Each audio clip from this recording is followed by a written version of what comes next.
जो इंफॉर्मेशन आप पार्लियामेंट को डिनाई नहीं कर सकते हैं, जो आप असेंबली को डिनाई नहीं कर सकते, वो आप एक आम आदमी को डिनाई भी नहीं कर सकते। आप देखिए ना, जो एक पार्लियामेंटेरियन पार्लियामेंट में इंफॉर्मेशन मांग सकता है सरकार से, वो इंफॉर्मेशन एक आम आदमी भी ले सकता है। ये इसमें लिखा है कानून में, बहुत खूबसूरत है ये। आप इंफॉर्मेशन मांगेंगे, सेक्शन 7 में आपको इंफॉर्मेशन दी जाएगी, और अगर वानी साहब आपको इंफॉर्मेशन 30 दिन में नहीं दी गई, जो इंफॉर्मेशन कहीं पर उस पर कोई रोक नहीं थी, वो सेक्शन 8 में बार नहीं थी, तो आप first appellate authority with in 30 days जा सकते हैं। 30 दिन, जब आपका 30 दिन तक नहीं मिला, उसके बाद 30 दिन अगर आपको लगता है मेरे साथ इंसाफ नहीं हुआ, कानून को इन्होंने बालाए ताक रखा, मुझे इंफॉर्मेशन नहीं दी, तो आप फर्स्ट अपील फाइल कर सकते हैं। फर्स्ट अपील वो नोटिफाई होता है कि कौन फर्स्ट, उसमें 30 दिन आपको वेट नहीं करना है। उसमें कितने दिन आवर्स में 48 आवर्स में इंफॉर्मेशन मिलनी चाहिए।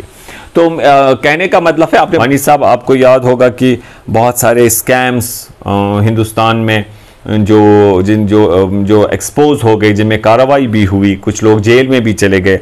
आपको पता वो किससे सामने आए, किस कानून को इस्तेमाल करके? Right to information. जी। अच्छा, मुलाकात के इस प्रोग्राम में आज हमने दावत दी है इरफान हफीज़ लोन साहब को, जो ज़िला बारामूला के मशहूर व मारूफ कानूनदान है। इनसे बात करेंगे हम आज RTI के बारे में, राइट टू इंफॉर्मेशन एक्ट के बारे में इनसे बात करेंगे आज, जो सरकार ने हक दिया है एक आम आदमी को इंफॉर्मेशन लेने का।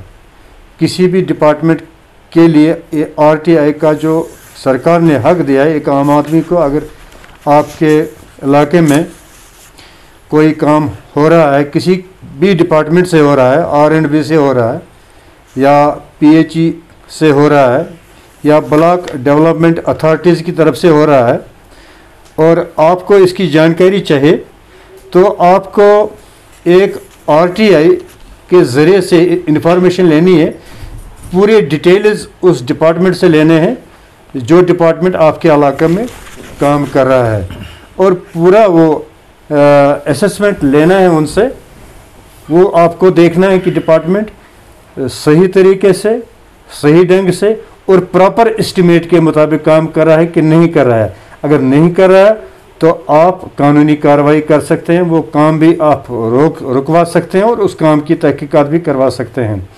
ये कानूनी हक एक आम आदमी को सरकार ने दिया है। आज इसी बारे में हम बात करेंगे।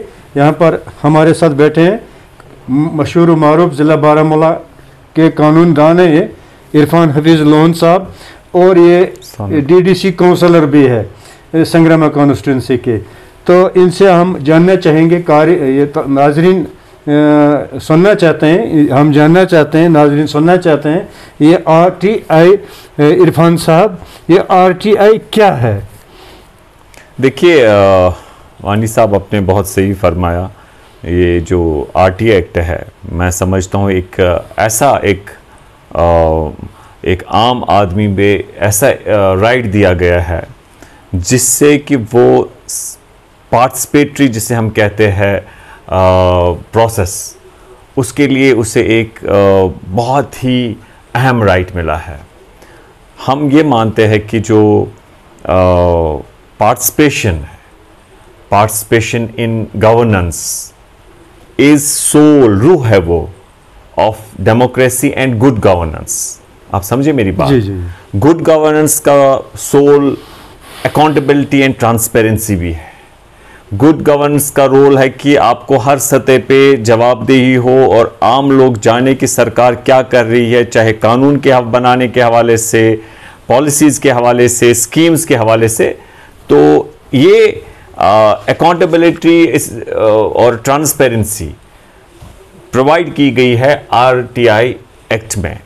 तो इसे बहुत पहले से इसमें वर्ल्ड लेवल पे ये चल रहा था कि एक ट्रांसपेरेंसी लॉ इसे कहा जाता है, कि लोगों के सामने आए ताकि लोग इस कानून का इस्तेमाल करके सरकार को जवाबदेह बनाए, गुड गवर्नेंस इससे प्रिवेल होगी, जवाबदेही को इंश्योर करना, करप्शन को ख़त्म करना या उस पर चेक करना, रोकना उसे, तो ये महसूस किया गया कि ट्रांसपेरेंसी लॉ बहुत ही ज़रूरी है, इनएविटेबल है, हम इससे दूर नहीं रह सकते हैं। तो सरकार ने, पार्लियामेंट ने ये कानून लाया और हमारे जम्मू कश्मीर जो रियासत है इसने भी जे.एंड.के RTI एक्ट लाया। और पहले उस जे.एंड.के RTI एक्ट में प्रोविज़न नहीं था कमीशन का। देखिए, आपको मैं ऐसे समझाऊंगा कि ये जो RTI एक्ट है इसमें डिफाइन करके है कि किन से हम इंफॉर्मेशन मांग सकते हैं, कौन मांग सकता है। जैसे पब्लिक अथॉरिटी जो है इसी एक्ट में डिफाइन है कि कौन पब्लिक अथॉरिटी है और किसके पास आप जा सकते हैं, कितने देर में उनको इंफॉर्मेशन देनी है, नहीं देंगे तो आपको पहली अपील कहाँ करनी है, दूसरी कमीशन के पास कैसे चले जाना है, क्या पेनल्टी होगी, ये सारा किस में दिखाया गया है, इसी एक्ट में, RTI एक्ट में। और कौन सी इंफॉर्मेशन मुस्तस्ना है, एग्जेम्प्टेड है, वो भी इसी में सेक्शन 8 में और 9 में दिखाई गई है।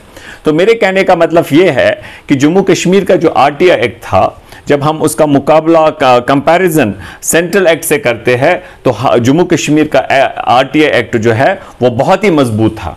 और मुझे लगता है भारत सरकार ने सही नहीं पार्लियामेंट को कहा 5 अगस्त को कि वहाँ राइट टू इंफॉर्मेशन एक्ट नहीं है। मैं तो ये कहूँगा कि जम्मू कश्मीर का RTI एक्ट उससे मजबूत था। आप कहेंगे कैसे? वहाँ पर जो कमीशन के पास अपील जाती है, सेंट्रल इंफॉर्मेशन कमीशन, उनके पास कोई टाइम पीरियड नहीं है, बल्कि हमारे पास, हमारी कमीशन के पास स्टेट में जो था 120 डेज का टाइम दिया था कि भाई इतने देर में आप डिसाइड करेंगे। First appellate authority Jammu Kashmir के RTI में उन्हें पेनल्टी रिकमेंड करने का ताकत था, सेंट्रल एक्ट में वो चीज़ नहीं है। तो मैं ये कहूँगा कि कहने का मतलब है कि जे.एंड.के RTI एक्ट भी मजबूत था। तो अब जो इस वक्त हमारे पास कानून है उसमें ये प्रोविज़न है कि कोई भी बाशिंदा जो है वो सेक्शन 6 में रिक्वेस्ट कर सकता है, जो जिन्हें नोटिफाई किया होगा एज अ PIO या CPIO, उनके पास आपको एक दरख्वास्त देनी है जिसमें आपको 10 रुपए की फीस लगानी है।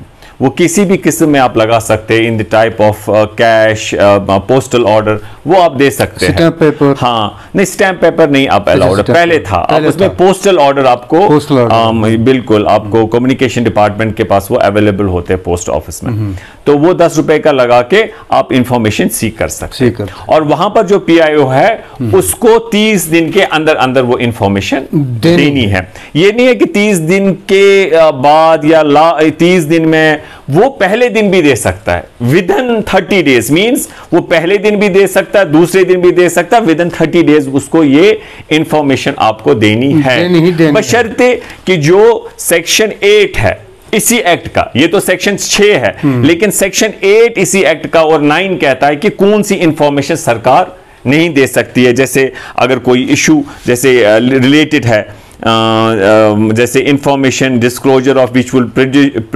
Prejudicial effect the integrity of India, the security, strategic, scientific, ऐसे information which has been expressly forbidden to be published by any court of law tribunal. ये सेक्शन 9 में दिखाया गया है कि जो भी इंफॉर्मेशन नहीं आप देंगे वो डिफाइन किस में है। कोई ऐसी इंफॉर्मेशन जो सिक्योरिटी से रिलेटेड हो, कोई ऐसी इंफॉर्मेशन जो कानून जिस पे पाबंदी लगाई हो कि भैया आप नहीं देंगे, जैसे कोर्ट ने कोई डिसीजन कहा कि भाई इंफॉर्मेशन मत दीजिए, आप कॉन्फिडेंशियल रखें, तो वो इंफॉर्मेशन नहीं। तो 6 में क्या है, आप सेक्शन 6 ऑफ RTI आप जा सकते हैं, आप इंफॉर्मेशन ले सकते हैं विद इन 30 डेज, या आप कोई भी information other than which is specified in the section 8 and 9। तो इसी तरीके से आप उसमें जब इंफॉर्मेशन देंगे और फिर सेक्शन 7 में उनको वो डिस्पोज ऑफ करनी है, उसी जो इंफॉर्मेशन ऑफिसर होगा उसको आपको इंफॉर्मेशन देनी है विद इन 30 डेज। अगर उसने इंफॉर्मेशन दी आपको लेकिन 30 दिन के बाद दी, तो जो उस पे वो पेपर पे खर्चा आता था, चार्जेस, फोटोस्टैट या कोई चीज, उसको वो चार्ज नहीं करना। हाँ, 30 डेज में अगर आपको दे रहा है, वो कहेगा भाई इसमें इतना कागज का खर्चा आता तो आपको वो देना है। अगर वो 30 दिन के बाद देते हैं तो आपको वो खर्चा नहीं देना है। और बहुत इंपॉर्टेंट बात मैं आपको ये कहना चाहता हूं, जो मैं समझता हूं सबसे बहुत, मेरी ओपिनियन में सबसे वाइटल, इंपॉर्टेंट, इफेक्टिव प्रोविजन जो है वो इसमें लिखा गया है सेक्शन 8 में प्रोविजो कि भाई ये इंफॉर्मेशन मत दीजिए, ये मत दीजिए। फिर लास्ट में लिखा है वो सबसे ज्यादा अहम है, मैं समझता हूं बहुत ही इंपॉर्टेंट प्रोविजन है। Provided that information which can not be denied to the parliament और this legislature shall not be denied to any person. आप समझ रहे हैं? जी बिल्कुल। प्रोवाइडेड जो इंफॉर्मेशन आप वहां पर दिखाई गई है, that the information which can not be denied to parliament और the state legislature shall not be denied to any person. जो इंफॉर्मेशन आप पार्लियामेंट को डिनाई नहीं कर सकते हैं, जो आप असेंबली को डिनाई नहीं कर सकते, वो आप एक आम आदमी को डिनाई भी नहीं कर सकते। आप देखिए ना, जो एक पार्लियामेंटेरियन पार्लियामेंट में इंफॉर्मेशन मांग सकता है सरकार से, वो इंफॉर्मेशन एक आम आदमी भी ले सकता है। ये इसमें लिखा है कानून में, बहुत खूबसूरत है ये। Provided the information which can not be denied to the parliament और the state legislature shall not be denied to any person.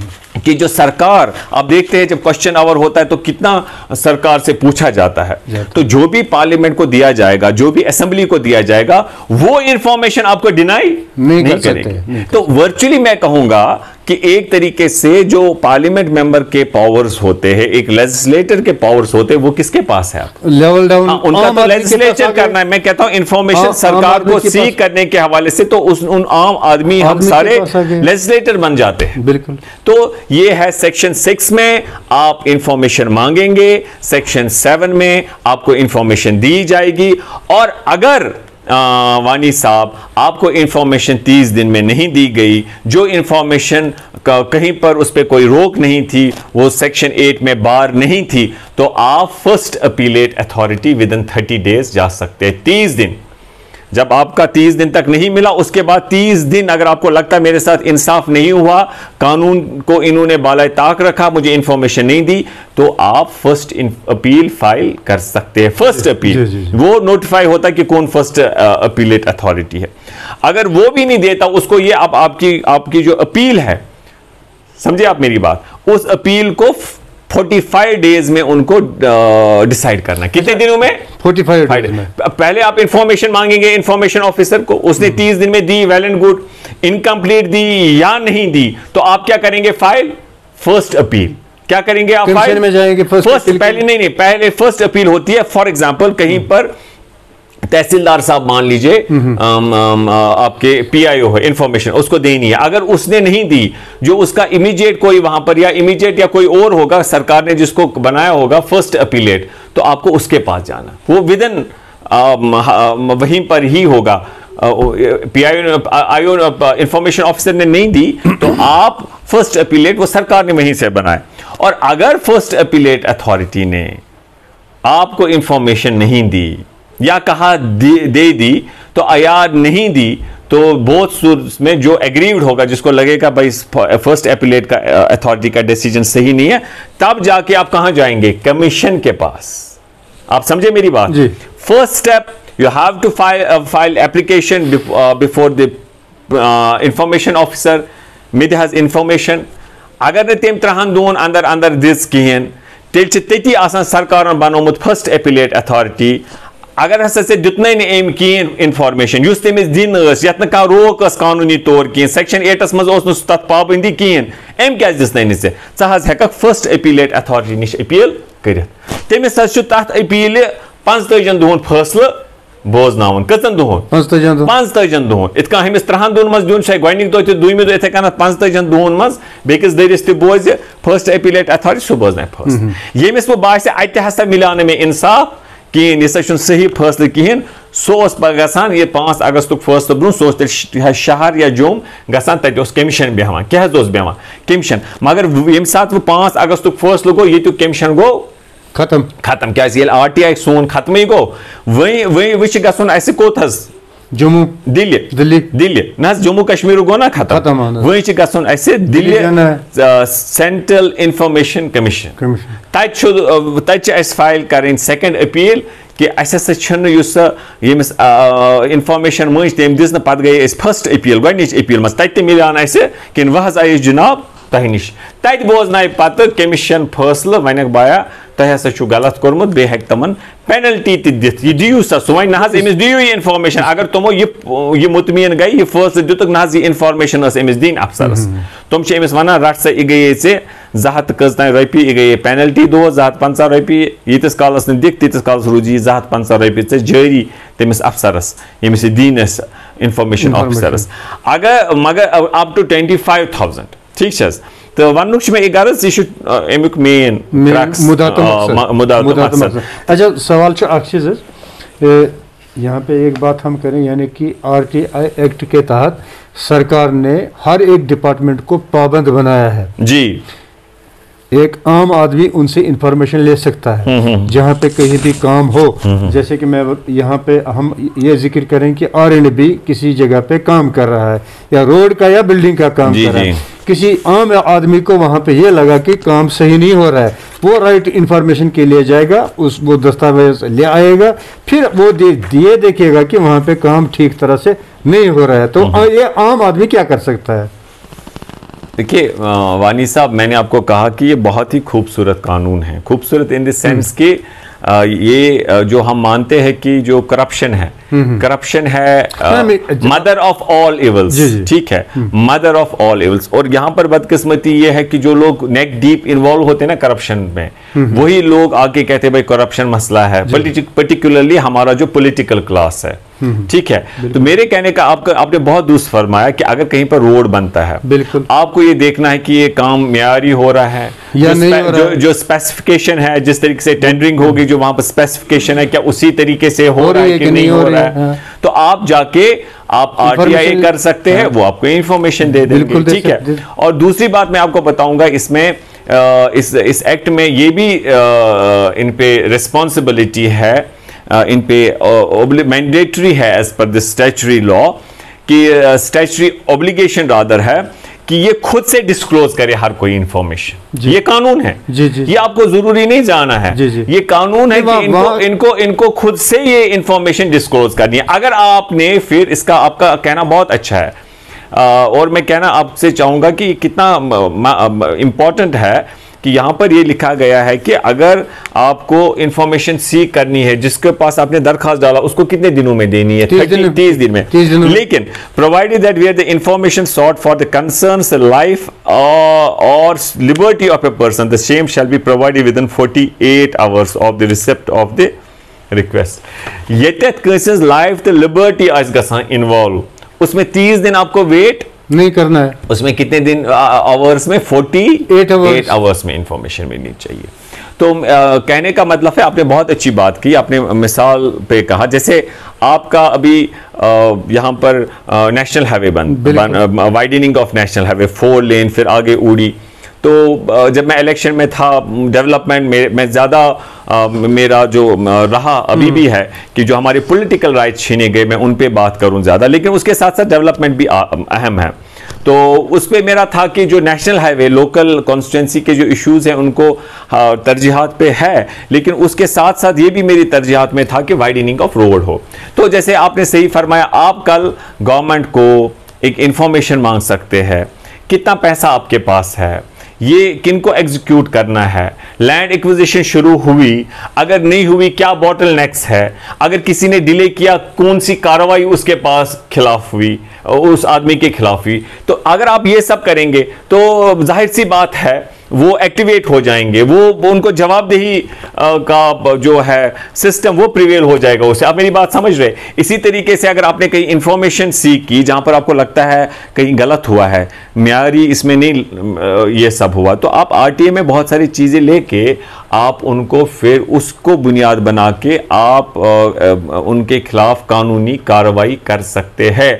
Anti corruption law में वो बहुत मदद गार होगा उस चीज़ को, उन लोगों को जिन्होंने, जो करप्शन करते हैं, जो करप्शन में इन्वॉल्व है, जिनके पास डिसप्रपोर्शनेट एसेट्स है from the non source of income, तो उनको ये करने के लिए सबक सिखाने के लिए आपके पास आरटीआई एक्ट जी। है। इसमें बहुत सारे लूप होल्स है, लेकिन मैं समझता हूं कि अगर इसको भी इस्तेमाल सही ढंग से किया जाएगा तो मुझे लगता है करप्शन बहुत हद तक रुक जाएगा। वानी साहब, आपको याद होगा कि बहुत सारे स्कैम्स हिंदुस्तान में जो एक्सपोज हो गए, जिनमें कार्रवाई भी हुई, कुछ लोग जेल में भी चले गए।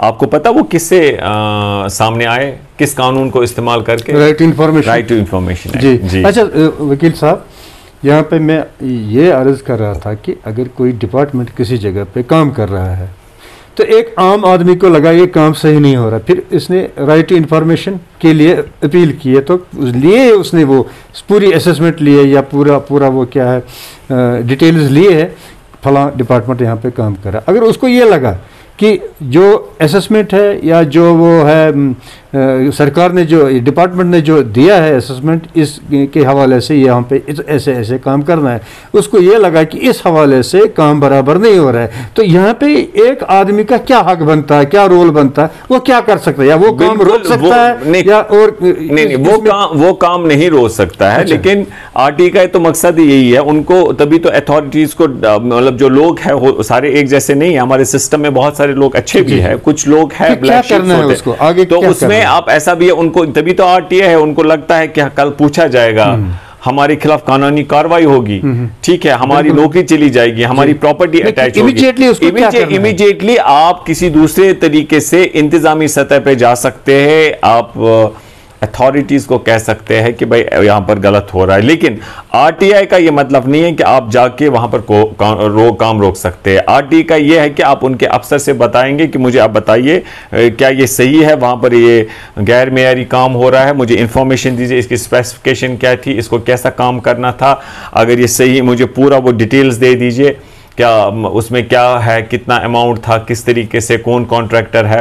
तो उससे क्या हो जाता है, उससे उनको लगता है जवाबदेही है। और कल अगर उस इंफॉर्मेशन में ये निकल आए कि जो आपने कुछ चीज़ें विजिबल होती है, सारी गायब नहीं हो जाती है, कल अगर उनको लगता है कि जो आपने जो स्पेसिफिकेशन थी, जिस तरीके से उसको काम करना था, उसने नहीं किया है, तो आपको मिला ना 30 दिन के बाद तो मिला आपको, या विद इन 30 डेज तो मिला, तो आप उसी को लेके उसके खिलाफ कार्रवाई। यहाँ हम पब्लिकली जा सकते हैं, एक वहाँ एई होगा या जेई होगा, वो आप इस एक्ट के साथ उसमें नहीं है। वो बात सत्य, आप एक जिम्मेदार शहरी है, आप एक जर्नलिस्ट है, आप वहाँ के जो अवकाफ है उसके सरबराह है, तो आप जाके, या एक आम शहरी है, कोई भी जो शहरी होगा वो जा सकता है, जो एहलकार होंगे उनको बता सकता है यहाँ गलत हो रहा है। लेकिन वो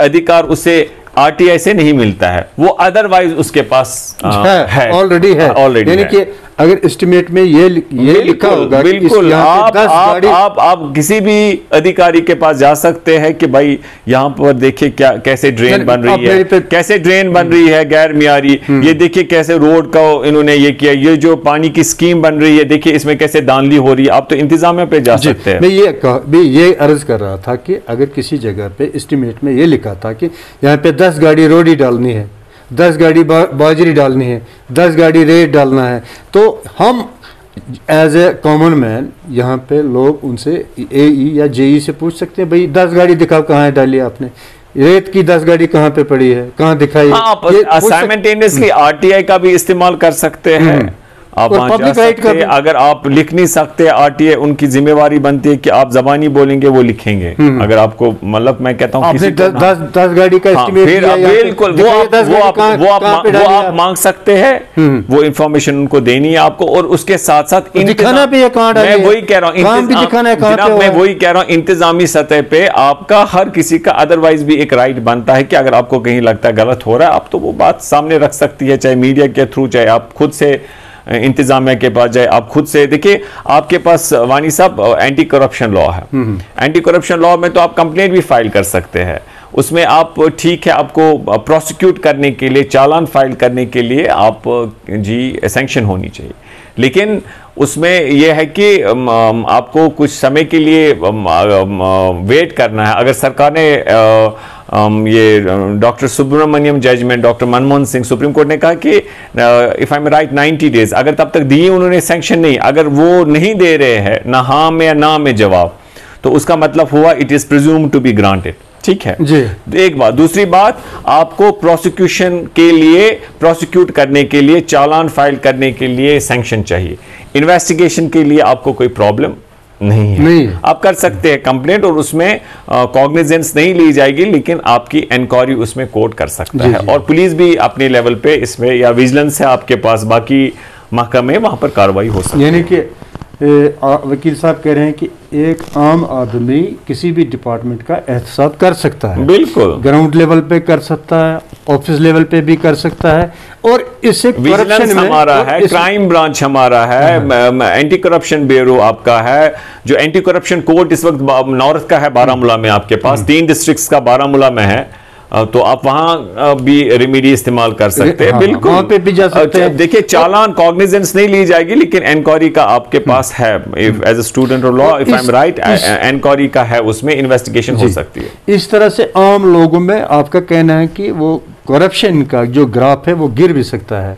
ओह, बहुत हद तक गिर भी बहुत सकता हद तक, बहुत हद, जी जी, बहुत हद। चलिए वकील साहब, मुझे लगता है कि आज एक ही टॉपिक है, वानी साहब बिल्कुल आपका भी बहुत शुक्रिया। ज़्यादा टाइम आपसे नहीं लेना चाहते हैं हम। आपसे अब आखिर में आपका शुक्रिया भी अदा करना चाहते हैं, आपका ये खैर मकदम भी करना चाहते हैं इस प्रोग्राम में आने का, मगर ये अब आपसे ज़रूर हम जानना चाहेंगे, अपना जो आखिरी आप पैगाम देना चाहेंगे तो वो क्या दे रहे हैं? देखिए, मैं बिल्कुल आपका भी वानी साहब बहुत शुक्रिया कि आपने इस अहम मौजू पे, जो आरटीआई है, मैं इसे एक पोटेंट वेपन मानता हूं to fight the menace of corruption. मैं समझता हूं कि लोगों को चाहिए जुडिशियसली, ऑनेस्टली, दयानतदारी से इसका इस्तेमाल करना। आरटीआई किसी डिपार्टमेंट के खिलाफ हम कर सकते हैं, किसी सिविल होगा, कोई या प्राइवेट होगा, आप प्राइम मिनिस्टर ऑफिस में कर सकते हैं। सिर्फ एक बात पर कंप्रोमाइज नहीं हो सकता, अगर मुल्क की साल में, हाँ, वो सेक्शन 8 में दिखाया गया है, मुल्क की साल में। बाकी आप कानून में कहीं पर भी आप जैसे अभी हाल ही में किसी ने माननीय प्रधानमंत्री जी के बारे में पूछा था कि हमें आप बताइए इसने कितने फॉरेन टूर्स किए, उस पे कितना खर्चा जी, और सरकार ने वो दे दिया। ये तो प्राइम मिनिस्टर के बारे में, आप प्राइम मिनिस्टर के ऑफिस से मांग रहे हैं, तो आप अंदाजा करिए कि एक आदमी कोई भी इंफॉर्मेशन मांग सकता है, except which is exempted under section 8 and 9 of RTI Act. मैं यही लोगों से गुजारिश करूंगा कि वो इसका सही इस्तेमाल करे। कुछ लोग हैं, कहीं पर शिकायत भी हमें मिलती है, लेकिन हर कानून में कुछ ड्रॉबैक्स भी होते हैं, लेकिन ये बहुत खूबसूरत कानून है, बहुत पोटेंट वेपन है आपके पास to fight the menace of corruption. इसका कहीं मिसयूज मत करिए, वो आप डिससर्विस अपने लोगों के साथ करें, इसका सही इस्तेमाल करिए। मैं ये सब लोगों से कहना चाहूँगा, और सरकार से भी, कि जो इसमें लूप होल्स है उन्हें ठीक किया जाए, और आरटीआई को जो वॉलंटरीली ही ये डिस्क्लोज किया जाए जो मैंडेट ऑफ द लॉ है। और उसके साथ साथ मैं आपको ये बताना चाहता हूँ, बहुत सारे लोग कहते हैं कि हमें जानकारी नहीं है, हम डरते हैं, हमें कैसे क्या करना है। मैं उनको कहूँगा कि यहाँ पर जम्मू कश्मीर में एक J&K आरटीआई मूवमेंट है, जिसके सरबरा डॉक्टर शेख गुलाम रसूल साहब है, उनका ऑफिस श्रीनगर में, और यहाँ बारामूला में नॉर्थ में उनके एक एडवोकेट साहब है, उनका नाम है नवीद बख्तियार साहब। तो वो बहुत ही एक्टिव है इसमें आरटीआई में। तो मैं चाहूँगा आपके वसादत से इनको ये नंबर उनका देना, 99069 77000। ये एडवोकेट नवीद बख्तियार एडवोकेट, बिल्कुल हाई कोर्ट श्रीनगर।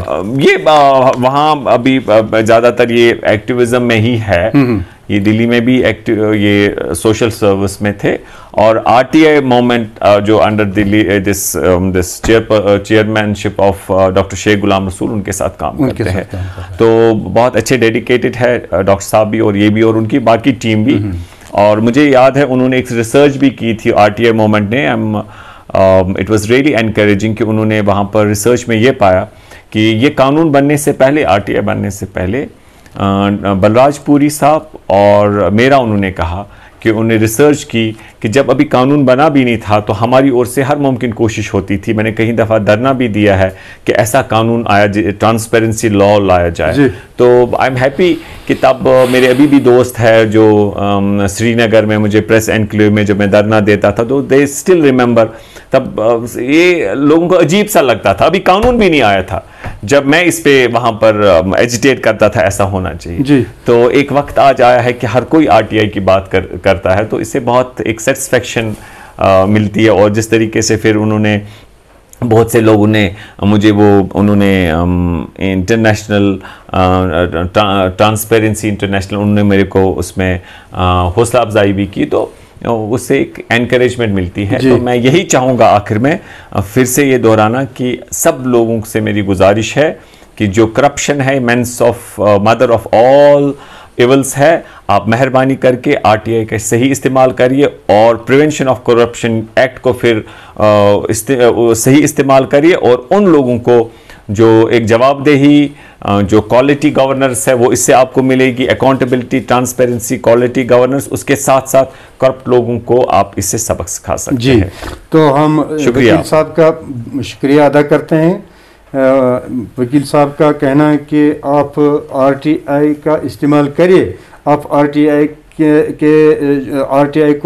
का जो हक है आपको दिया गया है उसका इस्तेमाल करिए, आरटीआई से इंफॉर्मेशन आप लीजिए। और अगर आपको कानूनी मदद चाहिए तो नवीद बख्तियार साहब भी आपकी मदद कर सकता है, उनका नंबर इन्होंने दिया है, तो आप उनसे भी मदद ले सकते हैं आरटीआई में या किसी जगह पे। क्योंकि गलत काम होता है, मैं ये मुकम्मल इसलिए कह रहा हूँ जेके आरटीआई मूवमेंट जो है, कभी लोग डरते हैं कि मैं अगर इंडिविजुअल किसी के खिलाफ इंफॉर्मेशन मांगू शायद मेरे को इसमें कोई खतरा है या घबरा जाते हैं लोग। तो जब आप कभी अगर आप चाहेंगे तो आप वो ग्रुप है कलेक्टिवली करते तो उसमें कोई इंडिविजुअल का खतरा नहीं रहता। तो सब लोगों को विदाउट एनी हेजिटेशन आप जाइए, उनको बताइए फोन पे, वो आपकी हर मुमकिन कोशिश करेंगे। बिल्कुल जनाब। इसके अलावा आप इरफान हफीज साहब से भी कानूनी इमदाद ले सकते हैं। तो आज फिलहाल इनका हम शुक्रिया अदा करते हैं कि इंशाल्लाह जब भी कोई नई बात हो जो हमने पूछना इनसे बाकी रह गई है तो इंशाल्लाह आइंदा प्रोग्राम में इनसे वो भी पूछेंगे। जैसा वालेकुम सलाम, शुक्रिया।